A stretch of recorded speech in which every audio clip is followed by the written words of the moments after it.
The most recent poll I could find on it, I think it was about 2 or 3 years old. It showed 2/3 of Americans opposed that idea. There, you put it up on the screen. 68% were against reparations payments. I wonder if you could just talk a little bit more about what it is you would do as president when it came to that, and if you are worried that sends a message to that 68% of Americans who say they're against it, that maybe you are out of the mainstream a little. Well, you know, this is not something that I think of through a political lens.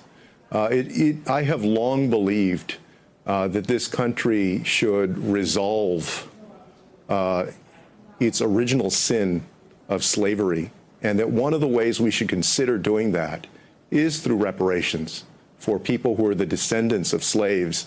It is interesting to me that under our Constitution and otherwise, that we compensate people if we take their property. Shouldn't we compensate people if they were property sanctioned by the state? So I believe that is a conversation that's worth having. And I see that as right and wrong. I don't see that as political or non-political.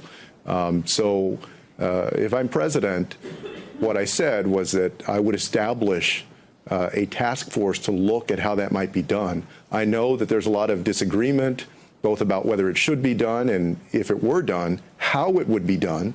You know, I'm not naive about that. But I do think that dark cloud still hangs over our country.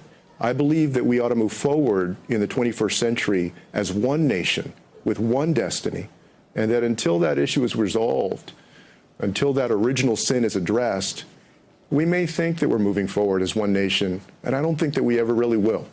Hey there, I'm Chris Hayes from MSNBC. Thanks for watching MSNBC on YouTube. If you want to keep up to date with the videos we're putting out, you can click subscribe just below me, or click over on this list to see lots of other great videos.